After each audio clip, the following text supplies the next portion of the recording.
जय हिंद। मैं हूं प्रवीण पवार और आप देख रहे हैं एलकेपी न्यूज।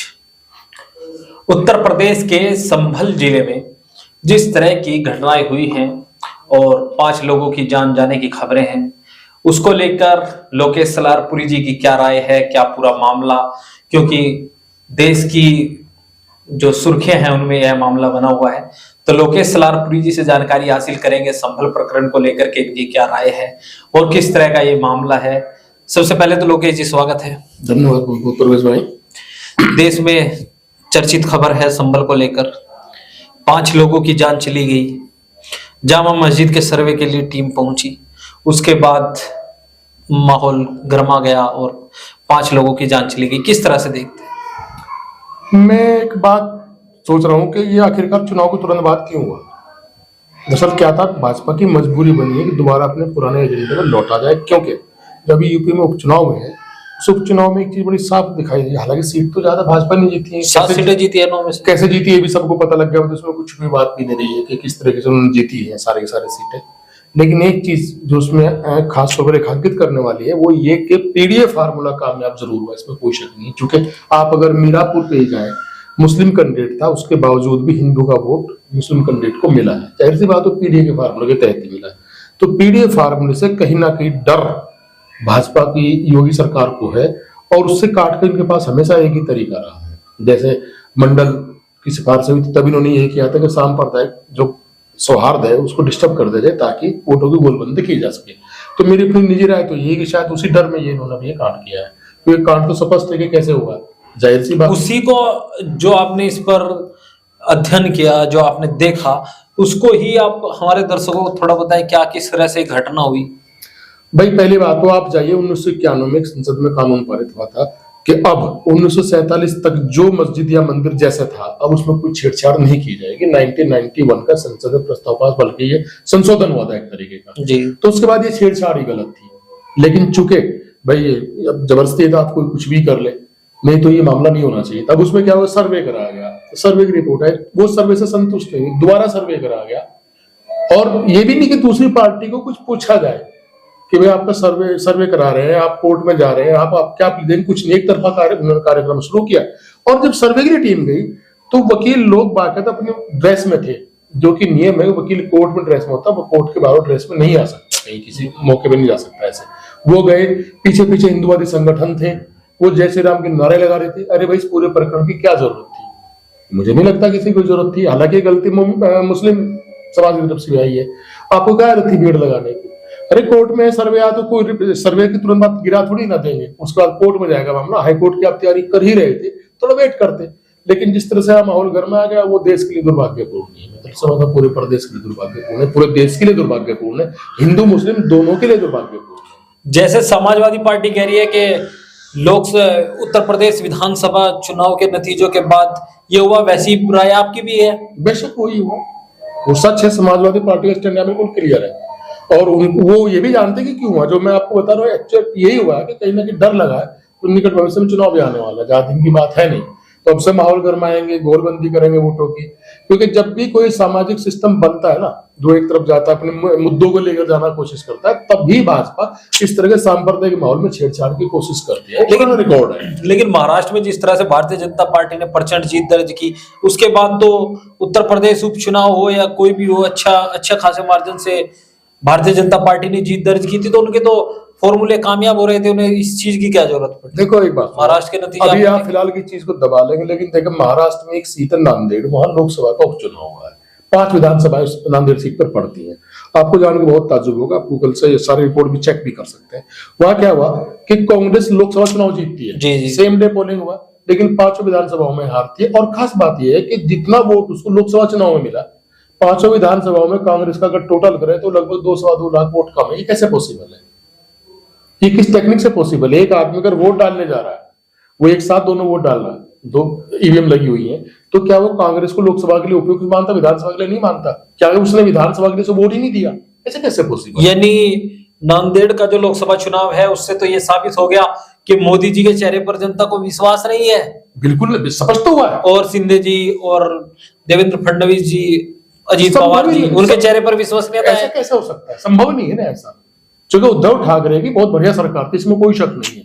कोरोना काल को जैसे उन्होंने हैंडल किया था और जैसे वहां का पूरा माहौल था, जैसे हरियाणा में हुआ था, सेम वही कंडीशन। हरियाणा में कौन कह रहा था, बीजेपी भी नहीं कह रही थी कि हम सरकार बना सकते हैं, आम जनता कोई नहीं कह रही। आप 10 लोगों से पूछते, 9 लोग कह रहे भाई हवा कांग्रेस की है, कांग्रेस सरकार बनाएगी। लेकिन रिजल्ट क्या आया था?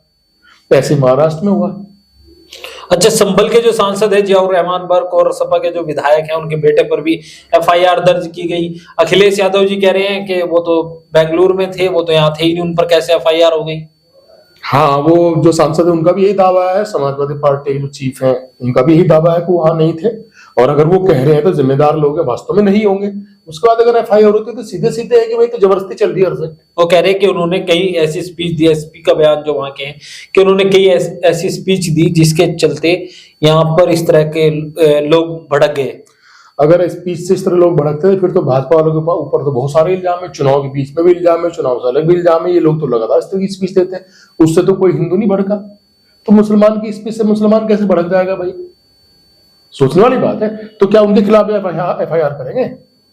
जो भाजपा के हिंदुवादी नेताओं ने बहुत सारे बयान दिए पिछले कई साल में, लगातार बयान दे रहे हैं, तो उनके खिलाफ भी एफआईआर दर्ज कीजिए ना। फिर तो संविधान का शासन लाइए ना, जो संविधान जो कहता है वो कीजिए, हमें कोई आपत्ति नहीं। आप जियाउर रहमान के खिलाफ किसी भी सांसद, सपा का हो, कांग्रेस का हो, किसी के खिलाफ एफआईआर की, लेकिन उतनी उसी लेवल में अगर बीजेपी वाला भी गलती करता है तो उसके खिलाफ भी एफआईआर दर्ज कीजिए। किसी को कोई शिकायत ही नहीं बचेगी। शिकायत तो इसलिए है ना जनता के बीच में, आप एक तरफा कार्रवाई कर रहे हैं, ये तो गलत है। तो ये जो संभल की जो हिंसा हुई है, इतना बड़ा मामला देश में चर्चाओं में है, इसके पीछे आप मानते हैं उपचुनाव के नतीजे और विधानसभा के जो नतीजे हैं, अब इसको लेकर आगे क्या रहने वाला है, आपको क्या लगता है? देखो, मुझे जो लगता है कि लगातार अखिलेश यादव जी भी वहां जाने की बात कर रहे हैं, राहुल गांधी जी भी वहां जाने की बात कर रहे हैं, चंद्रशेखर आजाद भी कल वहां जाना चाहते थे। देखिए भाई, विपक्ष है वो अपना काम करेगा, जाहिर सी बात है, उनके लिए तो जीवन मरण का सवाल बना हुआ है। लेकिन जहां तक मुझे लगता है कि शायद बीजेपी भी इस तरह के प्रकरण को लगातार दोहराती रहेगी। लेकिन एक चीज जो मैंने महसूस की पिछले 3-4 दिन में, कि अब इस अतिवाद से आम जनता भी परेशान होना शुरू हो चुकी है।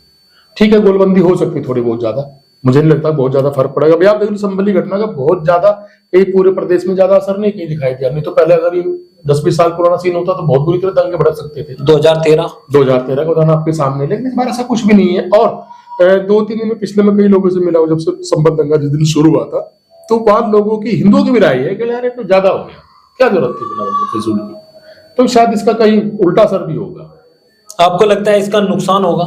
मुझे लगता है बीजेपी को नुकसान हो सकता है, क्योंकि स्थिति बड़ी खराब है, बेरोजगारी है, शिक्षा, फलाना टिमा, कितनी सारी चीजें हैं, जनता समझने भी लगी है।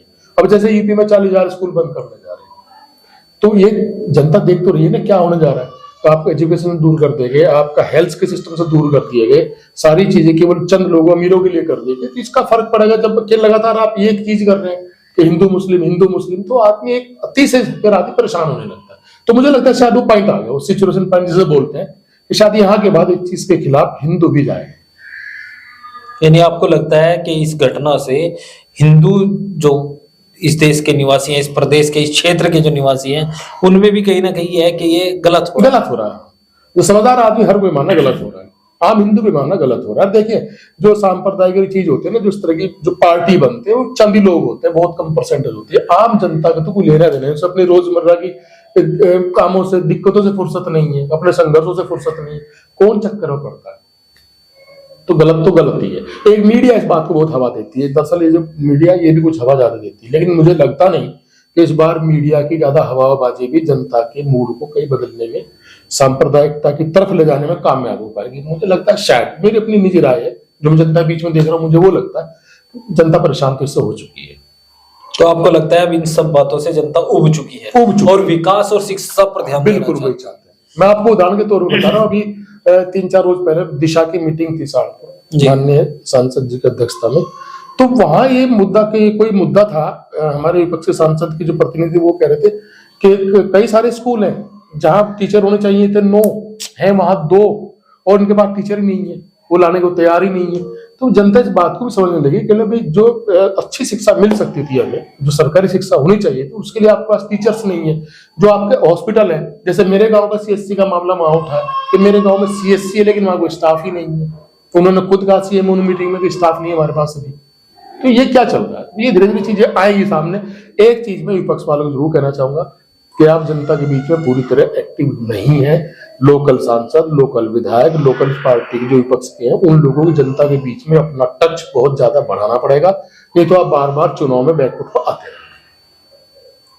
तो संभल प्रकरण को लेकर लोकेश सलारपुरी जी की राय आपने सुनी। आगे की वीडियो के लिए बने रहिए एलकेबी न्यूज के साथ।